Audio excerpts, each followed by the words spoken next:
Kalau fenomena partai coklat ya, ini saya nggak tahu siapa yang pertama ngomong partai coklat.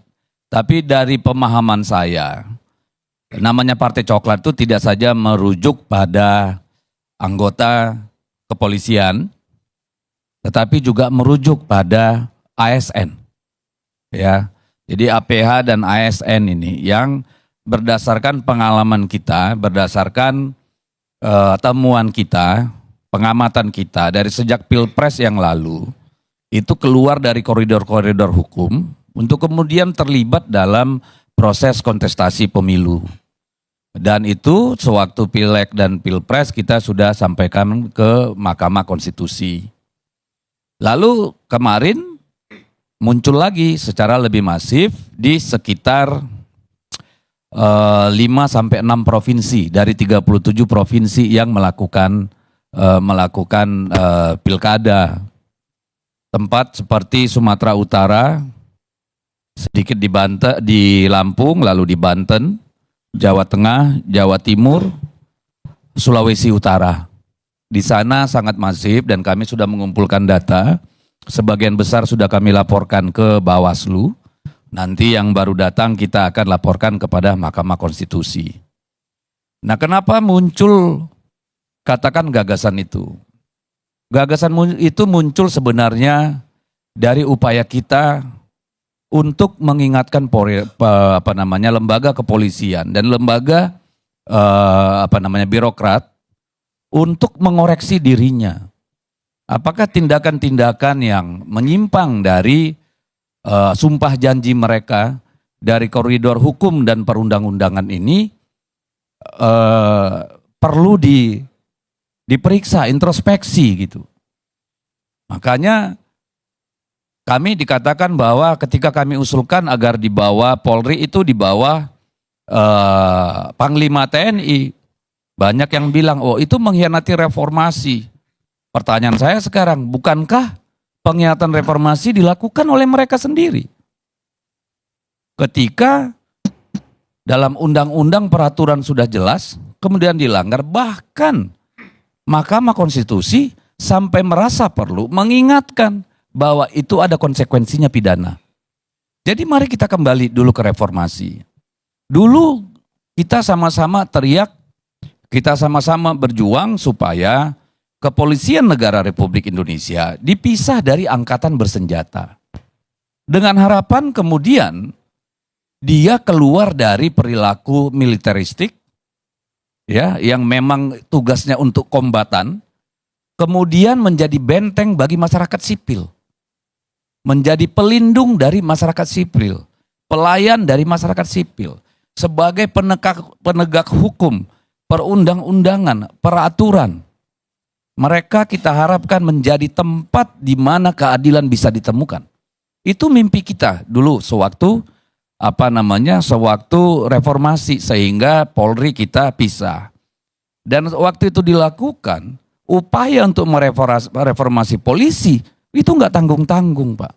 Kita tidak hanya menggunakan APBN, bahkan lembaga seperti PBB, United Nations, bahkan NGO-NGO besar mungkin seperti Ford Foundation atau yang lain itu ikut memberikan berbagai pelatihan kegiatan yang kemudian mendorong supaya lembaga kepolisian kita ini menjadi organisasi yang profesional, ya, organisasi yang berwibawa, organisasi yang disayangi oleh masyarakat sipil.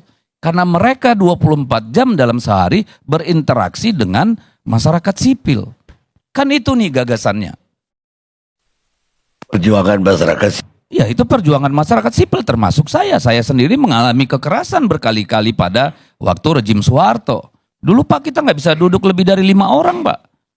Kalau kita cerita panjang itu urusannya. Bagaimana saya sendiri dengan pengalaman sebagai aktivis, saya hampir di semua daerah terlibat dalam advokasi masyarakat berhadapan dengan korporasi maupun berhadapan dengan negara. Saya pribadi Pak Bang Karni, bapak saya itu polisi. Pensiun sebagai anggota fraksi ABRI. Ibu saya polwan berhenti ketika anaknya 3 karena nggak bisa lagi ngurus anak-anak. Kami 6 bersaudara. Kakek saya polisi, Paman saya polisi, saya makan beras catu, anak kolong asli. Saya cinta polisi, institusinya. Dan saya percaya banyak orang baik di lembaga kepolisian yang sekarang juga pasti merasa terganggu dengan berbagai kejadian yang terjadi terkait dengan pemilu. Tidak hanya pemilu. Dulu kita memisah TNI bagi Polri dari angkatan bersenjata supaya mereka profesional menjadi benteng perlindungan, pencarian keadilan dan law enforcement. Apakah tidak saatnya sekarang kita melakukan evaluasi? Sudahkah kepolisian ini memenuhi harapan masyarakat itu? Atau apakah ada bagian-bagian yang perlu kita sempurnakan? Misalnya, apakah kita membutuhkan supaya seperti di banyak negara yang beradab, polisi itu kecuali yang resersenya atau homicide-nya atau yang drugs related law enforcement itu nggak pakai senjata. Kalau kita jalan misalnya di Korea, nggak ada tuh polisi bawa pistol di mana-mana. Kita pergi ke Inggris tuh cuma bawa pentungan.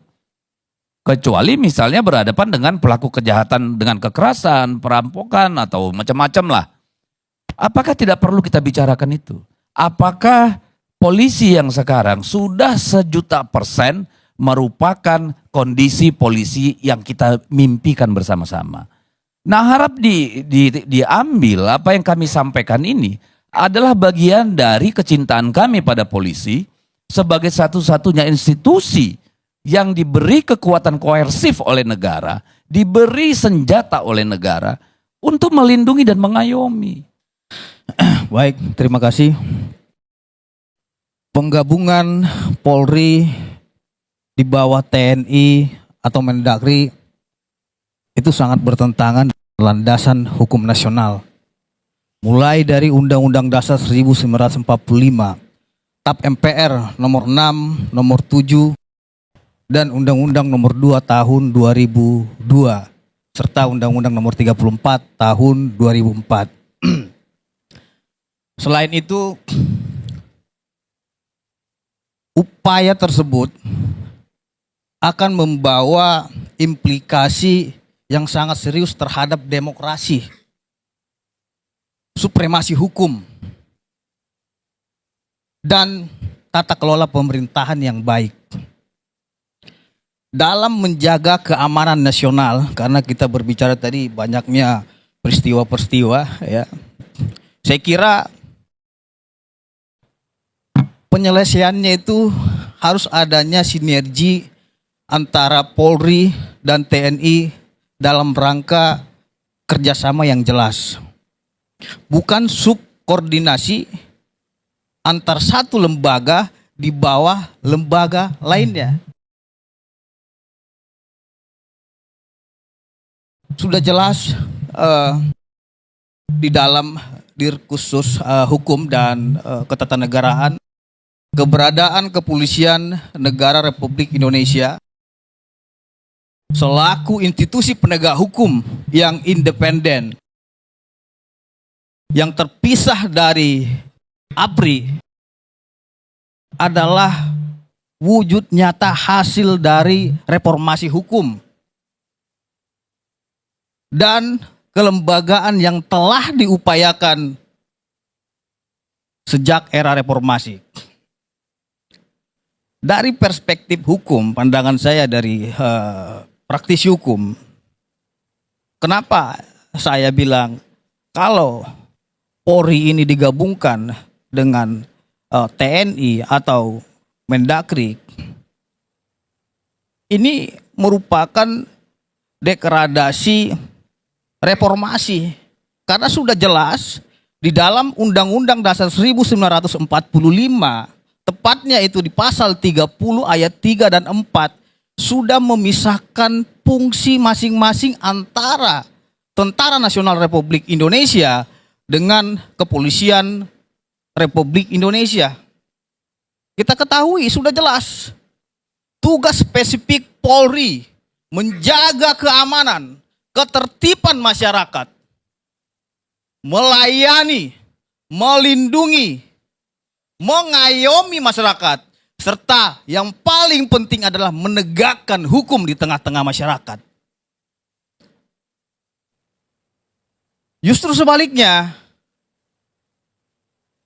Tentara Nasional Indonesia sangat memiliki peranan strategis di negara kesatuan Republik Indonesia ini dalam mempertahankan kedaulatan negara kesatuan Republik Indonesia, khususnya menjaga integritas wilayah kita dan mencegah ataupun melawan ancaman-ancaman dari luar, ancaman militer dan lainnya. Saya kira dua institusi ini ya harus saling bersinergi. Bukan subordinasi yang tentunya akan melemahkan kewenangan-kewenangan yang ada di Polri. Sudah jelas di dalam kewenangan masing-masing ataupun payung hukum yang ada di kepolisian maupun di Tentara Nasional Republik Indonesia, jelas konstitusi, jelas undang-undangnya diatur di dalam Undang-Undang Nomor 2 Tahun 2002 tentang Kepolisian Negara Republik Indonesia.